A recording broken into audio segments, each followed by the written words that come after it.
How do you evaluate this quarterback class? I'm sure you've grinded all the tape in advance of tonight, Kurt. I have, and you know how I am, Rich, is that I'm not the huge draft guy. I know that. Because I believe all of these guys have to get better if they're going to be great at the next level. So what we're evaluating is how good they were in college, which I get it. That's all we can do. And I think this is a good, solid group of college quarterbacks. Like, you know, you can go 7, 8 deep of guys that had really good college careers.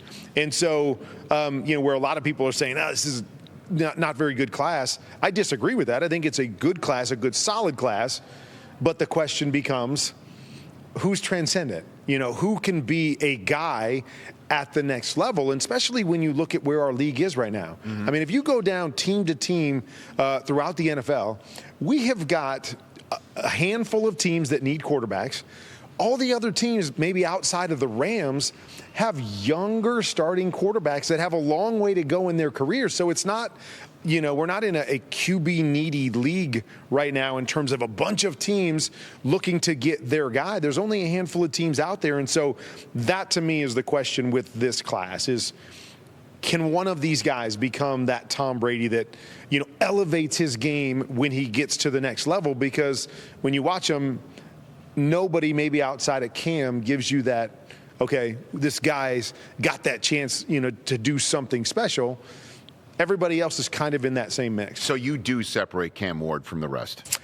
I do, yes. You know, and simply because for me, it's, you know, that unique ability he has to create with his right arm that I don't think the other guys really have. And so with that, it gives you that caveat to go, okay, maybe all those other things are the same, but he gives us something that could be special, that could be different. And, you know, I don't know if what you've seen on tape from him says, oh, yeah, surefire going to be a star at this level, but I do separate him because he's got some uniqueness to the playmaking ability that he has and what he can do with his right arm that he intrigues you from that perspective. Well, and speaking of unique, first time we've ever evaluated a quarterback who we first met as a child when he was hanging out on the set of Game Day, you know, years ago. Yeah. So it's kind of wild talking about Shedeur as a draft prospect and what's going on with him. What is your evaluation of Shadoin Sanders? Well, I mean, the first thing is I think he's the most accurate quarterback in this draft. You think so? I do, yeah. I mean, when he sets his feet and throws the football, he throws a very catchable ball. He throws a very accurate ball. And you know me, I'm a firm believer that if you can be accurate with the football, that gives you a chance, you know, every time you drop back.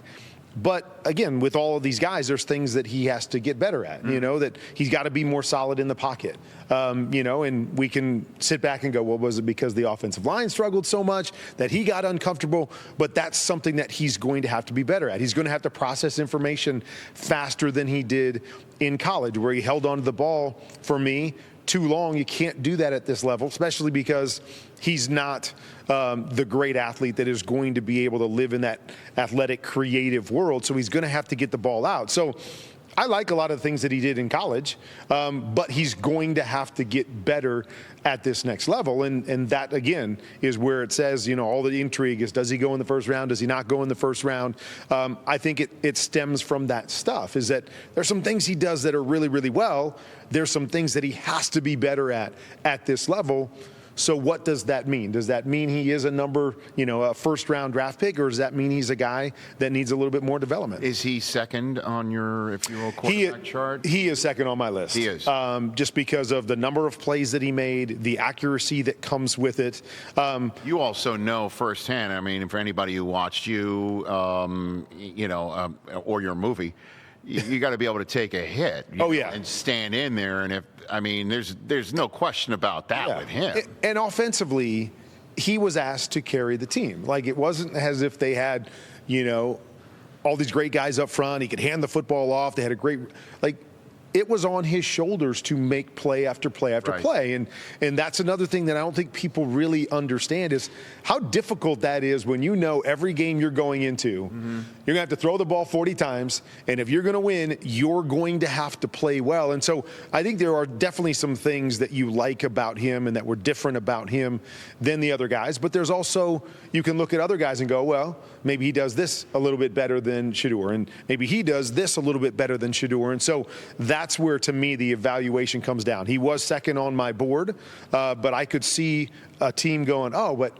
I like what Jackson Dart does in this area a little bit better than what Shedeur does, and I could see that, close. So does one team choose him over Shedeur? I could definitely see that happening, and it really comes down to what's your flavor, what are you looking to do, and how do you feel they fit your system. Catch the Rich Eisen Show live weekdays from 12 to 3 p.m. Eastern on Roku Sports Channel in the U.S.